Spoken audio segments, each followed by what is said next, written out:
Wim Jansen, op zoek naar weer een maaskantjer. Zijn voor dich eigenlijk tegengekomen. En normaal, als echte steendenaar, maaskantjer. En een beetje maasbandje, heb ik begrepen. Hij is gegaan niet, Wim Jansen, hè? Ja, in de volksmond in Steen ben ik natuurlijk niet Wim Jansen, want dan kan ze er heel veel van tegenkomen. Dan is het gewoon Wim van Martien van Pitten. Of Wim van Marie van Tringen aan de Put. En zo komen we naar de laatste bijnaam, waar het meeste gebruikt wordt op het ogenblik Wim de Put. Jongen. Is Steen al bijna iedereen vroeger bijnamen. En die werden nog immer wel eens gebruikt, hè? Ja, die werden nogal gebruikt. Er zijn wel enkele schuilnamen bij, maar ja, die gebruiken we dan maar niet. En dan proberen we alleen de echte bijnamen te gebruiken. Maar de best geboren in Steen? Ik ben geboren zo aan de Put. Toen wordt de Put wel al weg, die geboren ben. Maar de pap, dat wordt een echte Maasbenjer. En die heeft zich een Steensmeisje getrouwd en zodoende ben ik in Steen geboren. Ja, de pap en de mam, noemen ze eens met de bijnaam. De pap wordt Martien van Piet de Timmerman uit de Maasbandje. En de mam wordt Marie van Tringen aan de Put. Of van Pierre en de School. Dat is wie ze doet, of ze de pap of de mam zijn kind volgens. Ja, Jansen klinkt voor mij gemakkelijker, maar toch wordt het vroeger zo genoemd allemaal. Ja, ik denk dat wie ik geboren ben in de eerste jaren worden alleen maar bijnamen gebruikt. Ja. Kwam zo die groot gezin? Ja, we worden met 8 bij ons, 5 meisjes en 3 jongens. En ik word de 5e, dus 2 jongens, 2 meisjes. Dan kom ik en dan komen er 3 meisjes. Of hebben we niet ook zo'n familiefoto? Is dat de familie van dich of is dat is een de familie van familie? Dat is de familie van mij, ja. En er is nog een tweede foto door de familie van de pap zijn kantje opsteekt, die van Pitten uit de Maasbandje. Ja. Alleen er staat de pap niet op. En dat wordt vooral op zich. De pap wordt toen al aan het werk. En dan werkt hij op een koel en dat wordt op zich. En ze worden met 7, dan moesten toch 7 kinderen op een foto staan. En er worden Gus van ja, maar dat worden de neven woonden. Die worden gehaald en die worden peluifte bijgezet. En dat doen, dan worden ze weer als gezin bijeen. Wat maakt die uit wat voor als het aantal maar klopt? Als het aantal maar klopt, ja. En kon ze er nu nog op de foto zien dat dat een vreemde was of zo? Ja, van die anderen allemaal klompen aan. Ik word van de armentak en die van ja, maar dat wordt de riekentak. Wat had hij dat aan? Daar gewoon schoon aan. Jo, dat moet best op school geweest zijn. Ik ben in Steen op een jongensschool geweest, Sint-Jansschool, honger in de Kelderstraat. En dan ben ik, het eerste ben ik zelfs nog naar de bewaarschool gegaan. Dat wordt bij de meisjesschool in de Kruisstraat, helaas nu afgebroken. En toen ben ik naar de jongensschool gegaan, Sint-Jan. En daar heb ik dan 6 jaar gezeten en die is ook helaas afgebroken. Dus alle scholen waar ik geweest ben, die zijn nog afgebroken. Want daarna ben ik naar Geleen gegaan, naar de technische school. Is ook afgebroken. Zo, ik dacht dat dit vroeger dat de jongens allemaal zitten naar de technische school. Ja, ik ben inderdaad de koersen zitten naar de school gekomen. Maar dan moeten ze 12 jaar en 8 maanden zijn. En ik, wie ik van de school afkwam, word ik pas 11 jaar en 11 maanden. En dan koos ik in de zitten gewoon, dus moest ik nog leren gaan, want dat kost dat wel. Ja. En wat was dat voor een school in die lijn? Dat wordt de technische school voor de chemische industrie. Dat worden in afspraak opleidingen die dus eigenlijk bedoeld worden voor de SBB, laat ik het maar even noemen, dus de chemische industrie. Dat toen eigenlijk alleen nog goed heel veel kunstmis en een klein beetje kunststoffen bestond. En dan kosten dus 4 vakken die allemaal te maken hadden met dat bedrijf.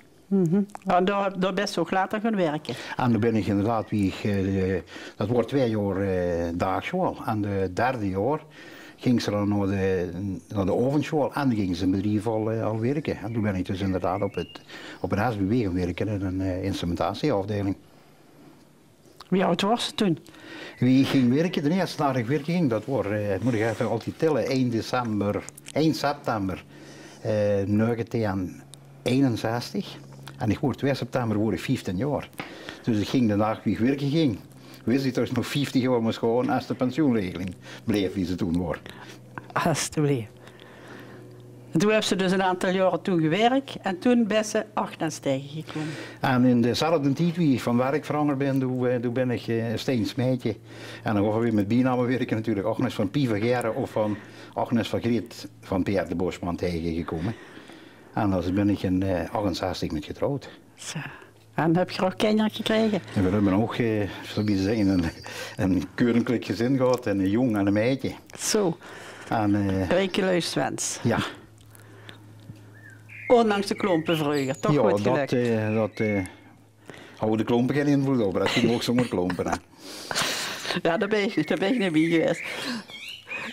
De has vroeger als Steense jong, dacht ik toch tussen een hanghas naar de Maasband. Wie komt dat eigenlijk? Ja, de pap van ons, dat wordt van voor de oorlog, pap over 1911. En die hebben natuurlijk in de slechte datiger jaren hebben die van alles gedaan om aan eten te komen. En wat ze oranje tegen, dat wordt visje. En dan moeten we niet denken aan een visgeert, maar dat worden 3 meneren die tegen visje. Of het wordt met een naam. Dat wordt groot net wat in het water gezet worden, naar aan de kant gaat wordt. En de tweede mogelijkheid, dat wordt met voeken. Dat worden grote curves die in de Maas gelachen worden. Met een aanzam hoe de vis koest en erin zwemmen en dan niet meer roet kosten. En de derde meneer, dat wordt, dan pikten ze zich het dynamietnet van de koel. En dat wordt dan in een flesje gedaan. En dat wordt in de Maas gegooid. En dan ontplofte dat en dan sprongen de bloos van de visje en dan komen die bovendrijven. En dan kozen ze met Chubb net en dan kozen ze met Chubb net roet halen. Zo jong, dat zal toch wel een beetje illegaal zijn geweest zijn? Illegaal en gevaarlijk, want hier in Maasband wonen een mens 3 koeben. Die heeft zo met een handje verloren, omdat er gewoon de fles te lang was heel. En de pap vertelde nog dat ze repen 3 keer die fles met 3 keer de fles was. En die ontplofte en dan worden ze een handje kwijt. Zo, ja. Maar met zijn voek en met de naam, wie ze zegt, dan had ze dus een hoop vis. Wat deed ze ermee? Je had toen geen diepvries nummer gaan. Nee, er wordt geen diepvries. Als we dan in de tijd komen met het mobletje naar de Maasband toe. En dan worden vrij verschillende natuurlijk een zakje vol met vis. Want dat wordt gewoon in een jutezak gedaan en dan op steen aan. En als we bij ons komen, dan deegt de man die zuiver maken. En dan worden die gebroken en dan gingen die gelijk het zoer in. Hè. En dan had ze de lekkerste zoere vis. En dat kost ze natuurlijk weken laten staan. Hè. Ja, dat heel bios kunnen weken doen natuurlijk. Die worden wel op tijd opgegeten. Er worden toch geen heringen die in de Maas willen? Nee, er worden geen heringen. Dat worden altijd, weer zeggen rutschen en steen. Hè. De voren, de ruts, de witte vis, dat wordt eigenlijk het beste voor in het zoer te zetten. En als ze een keer geluk was dat ze een snoek zag het vond, ja, dat wordt natuurlijk een delicatesse. Als ze wat vond? Een snoek? Dat deed je niet echt snoeken met slepen of zo? Nee, dat gebeurde ook met dezelfde meneer, met de naam. En dat wordt allemaal legaal? Dat mogen er niet over worden, alleen maar gedaan als het duurster wordt. En dat wordt natuurlijk de kunst om de goeie, de weg van de Maas te weten. Dat ze wist hoe dan de Maas goed stond met de naam te kennen visje. Want het beste wordt als ze dat kost doen dat de Maas op de wegen komt. Wie ze zag, moest ze een beetje hoog zijn? Dat moest ze hoog zijn, ja. En wie wist dat dan? Ja, dat worden 2 meneren. 's morgens om 8:30 worden dan op radio de waterstanden. Maar ja, dan word ik naar de schwal en de pap naar de koel.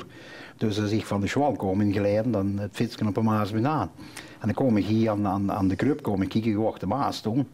En ik ga wel altijd dat de Maas ergens goed stond. En dan kwam er de Maas.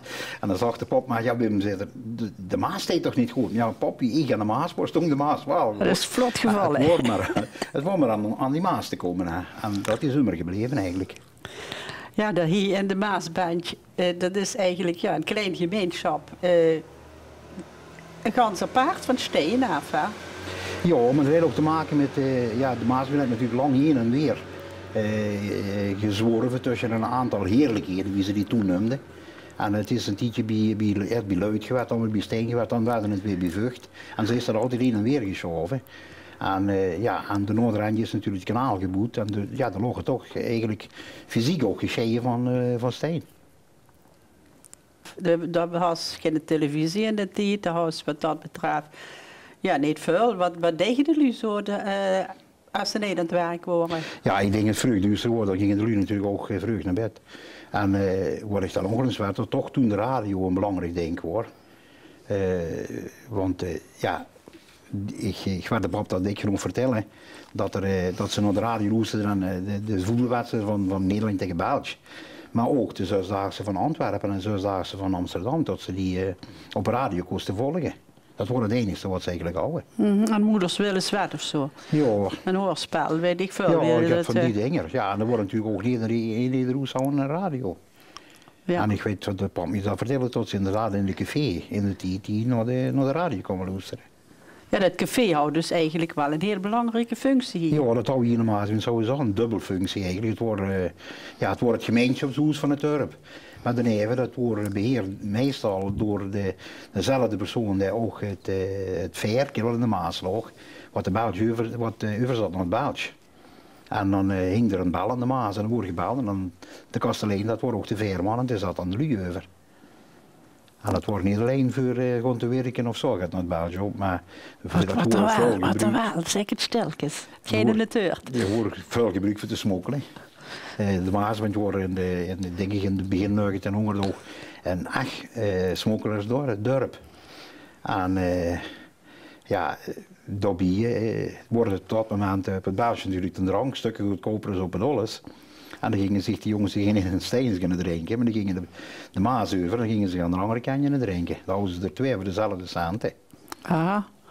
En hebben ze ook daar veel vrolijk op gedaan of zo? Is ja, dat ook hier? En boven de pap deed als laatste eigenlijk het café samen met het veer gehad. En daar hadden we een meisje van Vug getrouwd, dat is dan Lies. Lisa Smeet, ze hadden een naam die aan de andere kant van de Maas even veel als aan deze kant van de Maas. Ja. Ja, ik heb me ook wel eens laten vertellen dat hier in de Maasbank, ongeveer in de Raad van Limburg, eigenlijk erg veel protestanten wonen. Wie zijn die hier terechtgekomen dan? Ja, dat is vooral, daar ben ik eigenlijk ook al jaren her aan het zoeken. Ik heb er altijd geruchten van gehoord. Maar ik heb toevallig niet zo heel lang geleden en gekald dat het echt goed gezocht. En dan moesten in de archieven in de streken in Hasselt gaan zoeken, of Tongeren.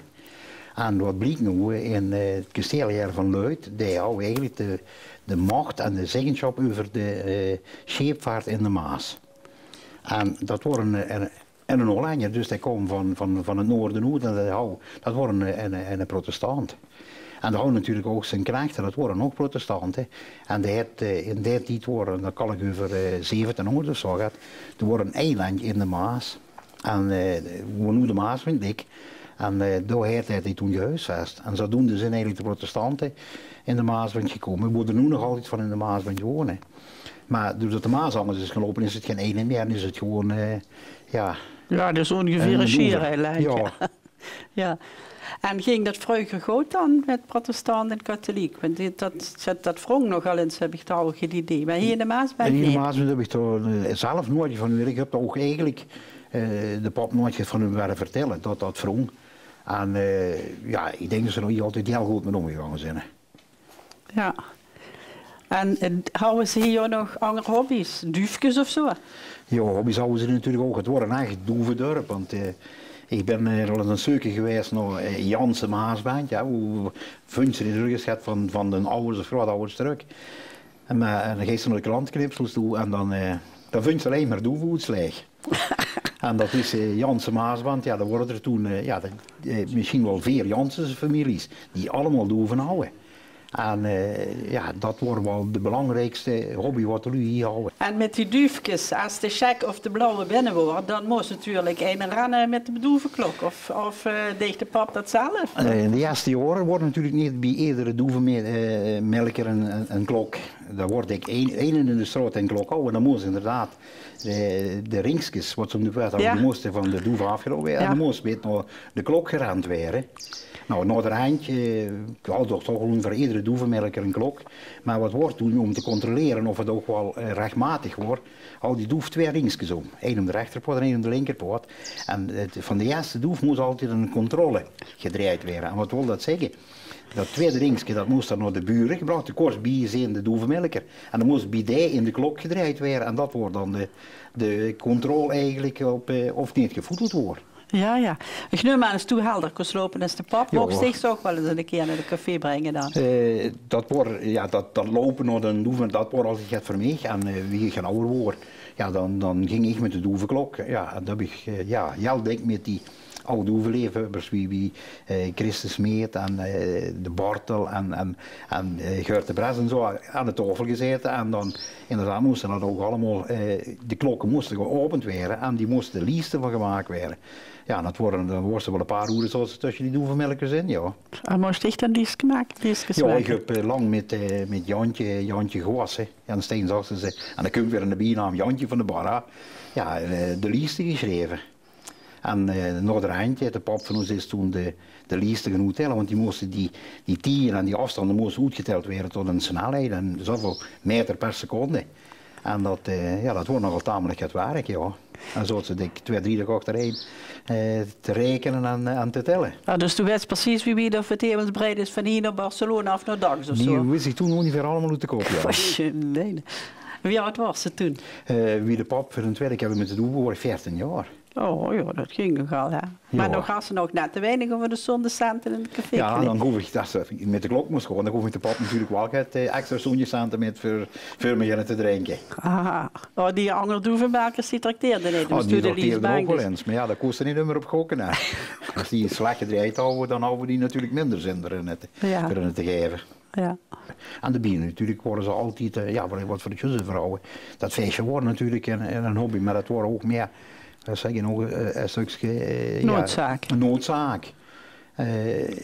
En die fanfare, uiteindelijk is die hier, ik weet niet, een opa, dat is een van de oprichters van de fanfare. Want de fanfare heeft tot aan de oorlog de verplichting gehad om minstens 1 of 2 keer per jaar in de Maasband te spelen.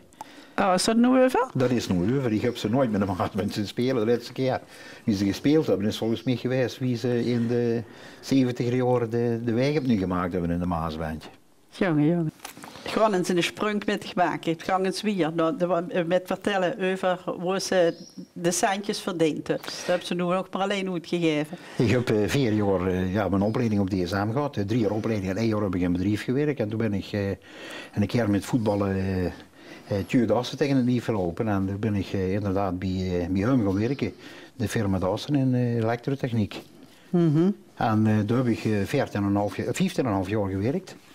En toen ben ik overgestapt naar GTI, het voormalige Groenpolen-Zittert. En dat heeft toen alle andere namen gekregen en uiteindelijk wie ik wegging, wordt de firma Koffeli. En daar heb ik 24 jaar gewerkt. Zo.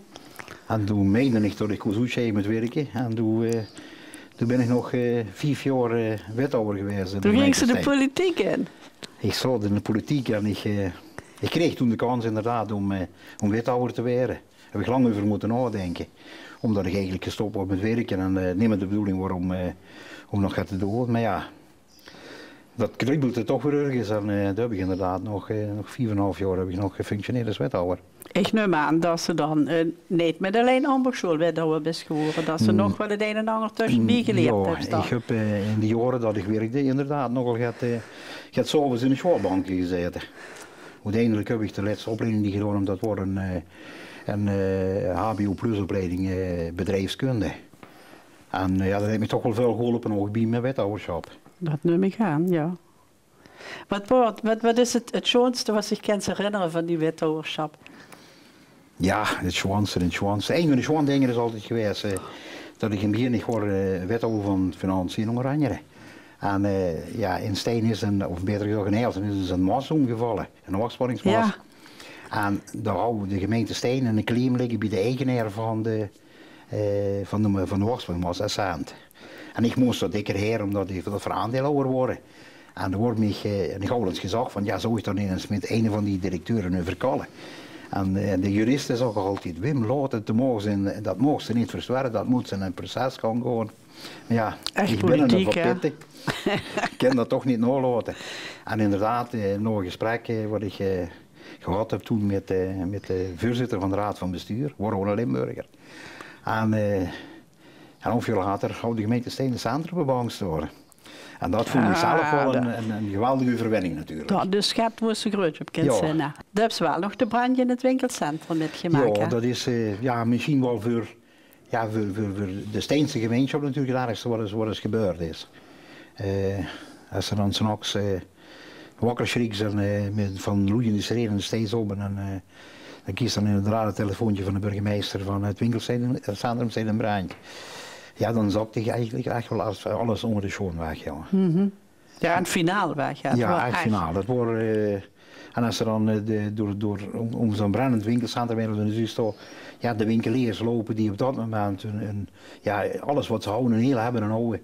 En daar brennen is, dat geeft zich toch door merk en been, ja. Dat kan ik me voorstellen. Maar ik moet zeggen, Samen met de winkeliers hebben we dat toen opgepakt. En vervuilen heeft dat lang geduurd. Maar ik denk dat nergens zo gauw een tijdelijk winkelcentrum opgemoed is geweest als een steen. Binnen zo'n monds onder een tijdelijk winkelcentrum. Ja. En dat heb ik als laatste daad van mijn wethouderschap nog het eerste dag te log in mogen eisen. Dus, dat was dus weer een leuke ervaring. Ja, dat ik ben benieuwd of het definitief nu het centrum ook zo op zo'n korte tijd nog weer, of binnen de termijn verdig wordt. Het zal niet meer lukken binnen de termijn, maar gewoon er toch vanuit, een klein beetje informatie wat ik dan nog krijg, tot voor een jaar weer zijn, dan is dat winkelcentrum weer open. Laat voor de politiek en ze daar kan zetten, hebben ze ook nog hobby's. Want ik neem aan dat ze nog wel gedaan is nu als politiek. Ja, ik heb misschien op dit moment wel te veel hobby's. Ik heb natuurlijk door mijn werk veel hobby's niet kunnen uitvoeren. Ik heb wel een tijd gevoetbald. Maar daar ben ik ook jong mee gestopt en heb ik nog binnen een paar jaar verzorger en trainer geweest. Maar ja, op een gegeven moment ben ik als hobby in die wandelsport terechtgekomen. En dat heb ik toch wel met veel overgave gedaan. En wat wandelen deze dat rondom steen? Of, nu wel, maar toen in de tijd wordt het Kennedy Mars. Ik heb 4 keer de Kennedy Mars gelopen en ik heb een keer de Nacht van Gulpen gelopen. En de hobby waren zo'n 40 of 50 kilometer wandelen. Dat wordt wel... maar dan in de 4-daagse hebben ze nooit metgedaan? Nee, dat... 4 keer 50 wordt te veel? Nee, dat wordt in de vakantietijd, ja. En, ik heb zeker de laatste jaren niet meer in de vakantie gewerkt en dan de collega's van mij vrij. En ik ging dan andere tien op vakantie als de collega's aan het werk waren. Ja. En heb je nog andere dingen gedaan? Gereisd? Of? We hebben inderdaad veel gereisd. De eerste keer zijn we in 1993 hebben we een verre reis gemaakt. Zijn we naar Indonesië gegaan. En daarna was een beetje, ja, een paar keren in Thailand geweest. Ik ben in China geweest. We zijn in Vietnam geweest. In Zuid-Amerika zijn we geweest. Alsjeblieft. En zijn er nu speciaal dingen die je interesseren? Ja, de cultuur, dat heeft me natuurlijk altijd het meeste geïnteresseerd. En dan, ja, daar zit ze natuurlijk in Indonesië, geweldig. Maar ook in China en Vietnam. Maar ook in Ecuador. Allemaal prachtige momenten geweest. En wat het meeste biedt is ook dat ze op de moerlubs in China, hè, dat is het. Ja, ja. Wat heel schoon is, het terracotta-leger. Ja, daar zou ik iedere dag weer kunnen terugkomen. We hebben in Vietnam in de tunnels gezeten hoe de Vietcong in zat. Die kleine tunneltjes, dat paste ik wel niet helemaal in. We zouden er gelukkig voor de Europeanen nog een paar keer groter gemaakt. Ja, Zuid-Afrika zijn we geweest. In het Krugerpark wordt natuurlijk ook heel schoon. Maar we zijn ook in Ecuador geweest en daar zijn we bijvoorbeeld op de Chimborazo geweest, een berg die ongeveer op de evenaar ligt. Dat is bijna 7000 meter hoog en we zijn er tot 5000 meter omhoog gegaan, met de bus. Oh, ik wou zeggen, ik word al aan het zuchten, dat lijkt me de gedachten aan. Dan kunnen ze dus ook niet meer gewoon lopen, dat best direct moeten houden. Ja, en we zijn wel met de mond nog maar gekomen. En dat wordt een belevenis, ja, dat zal ik nooit meer vergeten. 5000 meter in afdaling? Ja, we zijn wel niet gans afgedaald daaronder. We zijn afgedaald tot 2800 meter. Dus we hebben toch een dikke 2000 meter in hoogte gedaald. Maar met gewoon remmen op de fiets, we gaan niet wie die van de Tour de France. Nee, we zijn nog niet gevallen. Maar het wordt wel in de sneeuw. De eerste 1000 meter zakken wordt toch nog in de sneeuw. Maar geweldig. Ja, en dan hebben ze nog iets speciaals met Kerkhoven heb ik ja, we hebben natuurlijk op die reizen natuurlijk nog het kerkhof gezien. De eerste wat ik gezien heb wat me erg het geraakt is de kerkhof in Semarang. Waar alle Indonesische, maar ook Nederlandse kinderen begraven zijn, wat in de Tweede Wereldoorlog in Indonesië eigenlijk, ja, ik kan ze rustig zeggen, vermoord of uitgehongerd zijn. Kleinkinderen? Kleinkinderen, natuurlijk. Er liggen geen ouder dan 16 jaar. En daar staat de beeldje aan de ingang van de kerkhof. En uitgemergeld kindje, ja, dat dicht ik wel gaat. Dan zijn we in Thailand geweest, aan de River Kwai. En ja, die film heb ik als kindje in de gezinnen. The Bridge on the River Kwai. Bridge on the River Kwai. En daar liggen een kerkhof en daar liggen ook heel veel lui begraven. Maar er zijn nog eens de barakken waar de lui in geleefd hebben. Ja, dat dicht ik echt wel gaat, ja. Ja, en dan natuurlijk de kerk van Margraten. Ja. Daar heb ik ook, als we het al een paar keer een krans mogen leggen. Dat ieder jaar dat gebeurt op Memorial Day. Ja, en dat grijpt zich dan toch aan. En ja, dat kiest er nog wat met een kerkhof. Heb zo gegraafd daar. Ik heb toen ook een graaf geadopteerd in Margraten. Dat is ook al, ik heb 2 keer bezoek gehad uit Amerika. Dat was Jel netjes benaderd of ze dicht mogen benaderen. Ik heb natuurlijk allebei een keer ja gezegd. Van de familie van de jong die Ja. in Margraten ligt. Die in Margraten ligt. En ik heb, de jong wordt nog niet getrouwd. De zuster van hem is getrouwd en daar worden het kleinkinderen van. Hè.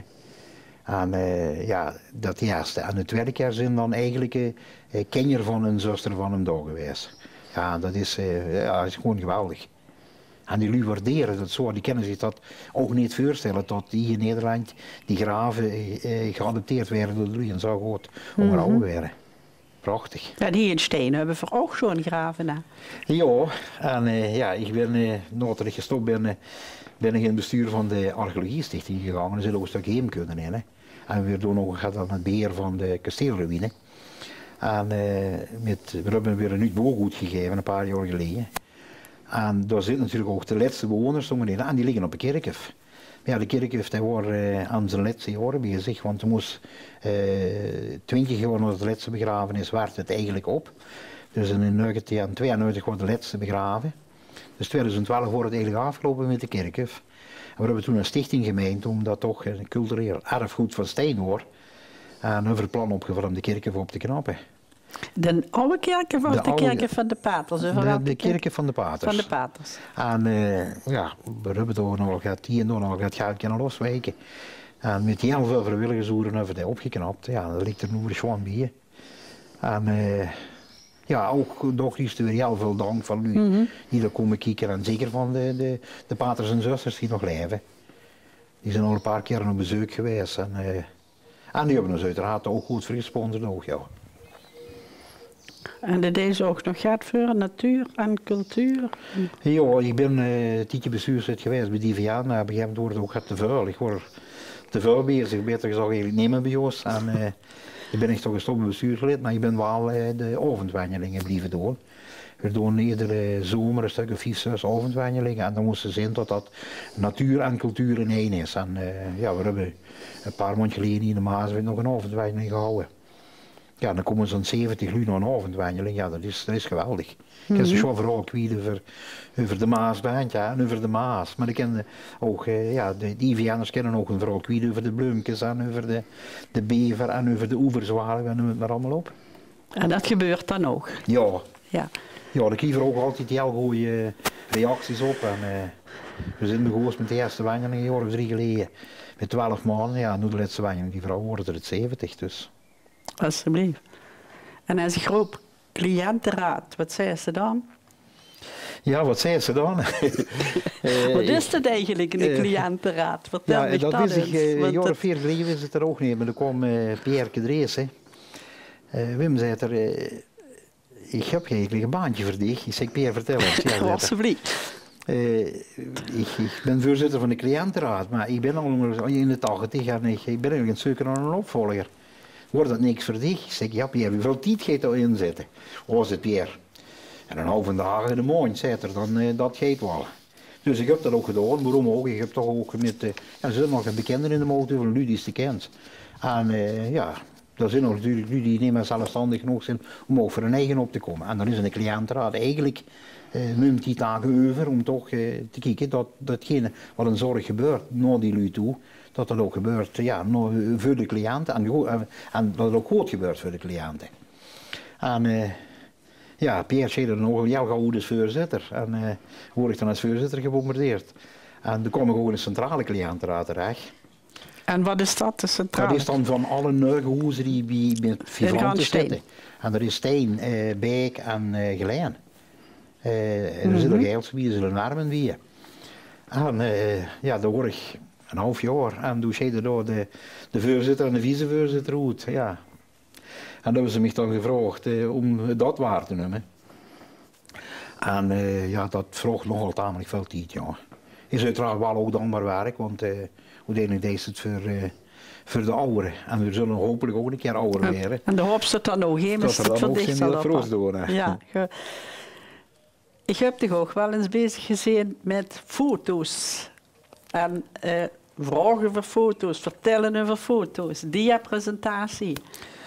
Ja, we hebben bij de archeologie-stichting ook een heemkundeclub. En daar zitten een paar, of daar zaten een tweeling, de gebroeders Kersenmakers, daar is jammer nog een van gestorven, het vorig jaar. Die verzamelen die doodsprentjes, ja. Doodsprentjes, maar ook foto's. En ik wist ook dat er op een gemeente een ganse rek oude foto's lagen van de gemeente Steen, die niet beheerd worden. En we hebben toen ook een brief geschreven daar naartoe of we die niet kosten krijgen voor in te scannen. Want uiteindelijk werden ze een keer weggegooid en dan is alles kwijt. En we hebben op dit moment zo'n, denk ik, een 12.000 foto's. Allemaal ingescand. En we hebben het plan eigenlijk opgevat om door de gegevens die vermissen, denk aan de namen van lui en zo. Ik zie niet wel eens in de gezet staan van het foto's van toen. Wie is dat? Wie weet ze? En dan hebben we het plan opgevat om in elk geval te beginnen in de Molenheuvel, omdat we tijdelijk ook huisvest zijn in de Molenheuvel. Om daar te beginnen met een fotoavond. Ja, en dat is geweldig. Dat is niet alleen dat lui herkennen, maar de verhalen erachter. Hè. Ja. Ja, dan is dat... Vertel het ze leuk verhaal. Dan hebben we het over Jan Jansen. Ja, welke Jan Jansen is dat dan? Ja, dat kennen we Jan Vurenstein. Hè. En dan komen de bijnamen en dan komen nog de verhalen. Maar weet je wel, hij heeft toen dat en toen dat gedaan. En als er dan de lui hebt, die Pie van Peer de Kop, Pie, toevallig een Pie Jansen, lang in de fanfare gespeeld. Ja, als die beginnen met verhalen, dat is echt geweldig. En dan komen ook de bijnamen. Hè. En dan moesten we natuurlijk altijd gaan opletten. Hè, want op het moment dat ze de bijnamen gaan gebruiken, moesten we weten of het een bijnaam is en geen schuilnaam is. En die vind je een bijnaam, dus je moet geen schuilnaam zijn. En ik heb er pas gewoon voorbeelden van. Ik noem die ook altijd. Ik had het net over dat Jantje gewassen, hè, met de doenverlies te maken. En dat was Jantje van de Barra. En er kwam een nichtje van hem, dat kwam dus bij de heemkundeclub en die vroeg nog een foto of ze houden van de familie Goossens. Ja, van welke Goossens? Ja, waarvan wist ze dan? Ja, zegt dat nee, ik ben van de Barra. Zeg, ik moet je dan eens gaan vragen. Zeg, wie komen ze nu aan de naam? Ja, zegt ze, wat ze mij verteld hebben, dat mijn opa dat ging een kindje aangeven in het oud gemeente, dus nog in de Kalenstraat. En de tegenover lag een café, Marie van Ties van Anneke. En als die dat kindje wou aangeven, gingen ze ook in de weg naar de kroeg zich nu en drinken, want dat houden ze dan toch wel nodig. Oh, een zwaar gaat die pappes. En dan worden we op het gemeentehuis gezegd, het wordt een Barbara Gewasses. En de ambtenaar schreef Barra op in plaats van Barbara. En ja, hij zei, het moest wel de naam te gooien schrijven. De ambtenaar schreef dan om naar Barbara. En hij ging daarna naar Marie van Ties van Anneke en daar een paar gedronken. En dan wordt dat verhaal verteld en nog eens verteld. Dan kom je naar binnen, wordt het weer verteld en dan dat wordt van de Barra. En anders zo'n verhaal is toch een familie die ook heel bekend is in Steen. Die van de Siemel. Die zeggen dat zelf ook, hè, dat ze van de Siemel zijn. En dan heb ik ook gevraagd, wie komen ze aan de bijnaam? Ja, zei ze, Leken van ons, en Leken worden met Annie van Harike Haremans getrouwd. Die zat op de lagere school en dan moest voor het bord komen en met kriet moest er simpel opschrijven. En Leken schreef, niet simpel, maar dat vergroot de P, dat schreef Siemel op. En dan wordt het Leken de Siemel. Dat houden we dan aan. En zelfs zijn al luizen van de Siemel genomen. En al de broers en zussen zijn er allemaal van de Siemel. Dat is één stom spelfoutje. Kent ik al levenslang en een naam. En dan is dat denk ik. En dan een bijnaam. Daar zijn ook schaalnamen, maar ja, dat vind ik. Als ze niet weten, dan moesten de naam niet gebruiken. Nee. En op zo'n fotosessie heb ik ook wel eens de Boy Nix gezien. Boy Nix, ja, dat is altijd, dat wordt de veldwachter. Ja. En blijkbaar had er vroeger ook niet een echte want iedereen riep toen Boy Nix, Boy Nix. En de kant van voor de oorlog. En die moest ook cafés controleren. Of ze geen sterke drank verkochten. Hè. Die mochten alleen beer. Maar wat deden de lui? En ik heb toevallig een verhaal gekregen van een zoon van oude kastelijnsvrouw, Hieuw de Maasband. Marie Gewasses. Nee, van Mulke schreef ze, gewoon met een Gewassen getrouwd. Oh, maar het was niet van Barre, dat was weer een andere. Dat wordt een andere familie. Ja joh, je moet het maar even trainen. En wat deden die lui, de kastelein, die hou in de moorsemacht, daar hadden we een koep. Dat wordt afgedekt en er zat water in en daar zat dus de flesje sterke drank in. Hè. En als ze dan een drupje moest hebben, dan wordt even een boete gelopen. En het drupje is je dan naar binnen komen. Maar, boy niks, moest natuurlijk, dat hou ook geen drupje. Als de Maaswijn kwam, kreeg hij op diezelfde meneer, kreeg hij dan ook een drupje. En dan dronken ze zich twee en dan ging er weer. Vermoedelijk naar de volgende café in steken. Voor ging controleren. Maar op een gegeven moment moest er een controle door en er kwam dan zien een baas. En dat was dat politiebureau zat toen een Bijk. Die kwamen met ook naar de Maaswijn toe. En er wordt niks voor hier in de Maaswijn in de café naar binnen gekomen. Een hoop kal gemaakt. En ik heb gewerkt die altijd sterke drank verkocht wordt. En de show in het deeg. Ho, dacht ik als lijnvrouw. Niet beschuldigen gegaan wat niet het is. Ja, zag ze de baas. Dat moest ze dus ook niet doen. Dan moest je eerst bewijzen wie ze dat kan zeggen. Terwijl iedereen wist dat dat was. En dan moest hij dan gaan controleren. Ging natuurlijk niet controleren of in de dingen het was. En dan kwam er terug, ja, niks gevonden. Ja, dan zag hij zijn baas dan ook. Ja, dan moest hij ook een kaal maken. En is er met die op steen aangegaan, maar 5 minuten later worden we al teruggekomen. Er zijn 2 drupjes op. Maar als nu eens echt een over de schrijfgeest, dan moest de boy ook optreden. Wat deed je dan ermee? Ja, dan gingen ze naar het Pittermanken. Hè. Ja. En dat heeft niks met mijn naam te maken van Pitti. Er is toch een typisch Steins woord, ik heb het nog nergens anders gezien. Vroeger lag het politiebureau in de Kelderstraat. En daar worden de baaiers bij, hè. Daar zaten 2 cellen bij en dat wordt het Pittermanken. Dat is eigenlijk de gevangenis. Jong. En dan wordt ze dan een paar dagen... Dan wordt ze maar een paar dagen vastgehouden en ze zijn aangevangen. En dan wordt ze dan met streek gebracht of zo? Ja. Of dan wordt ze laten gelopen meestal. Hè? Ik denk zelfs in mijn tijd, ik heb niet meer ervaren dat er eigenlijk een gevangen soort. Dat wordt tijdelijk en vastgepakt worden en dan opgehaald worden. Ja, als ze zich weer wist te gedragen. En het hoest heet er nog. En de naam Pittermanken zit nog altijd op een gevel. Ja, ik vind nog altijd een van de schoondingen van Steen, ja. Wim, wieveel hoezers stonden vroeger hier in de Maasband? Kent ze dat nog herinneren? Nou, ik ben dus bezig om beuksel te maken van de Maasband. En dan heb ik een kaart van 1942 en er stonden die in 30 woningen. Daar zijn er nog een aantal van over. Als ik naar mijn jeugdjaren gewoon, wie vrij kwamen, dan stonden die in 40, tussen de 40 en 50 woningen. En die stonden er nu nog ongeveer. Alleen dan zijn die alle afgebroken en zijn nu voor in de plaats gekomen. En een aantal oude zijn opgeknapt.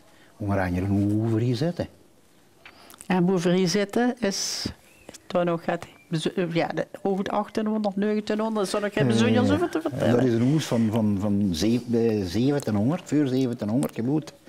En die heeft de familie van Ditten altijd gewoond. Maar uiteindelijk, als ze die familie van Ditten gaat terug, dan komt ze bij de familie Walraven terecht. En dat worden schepen van Vught.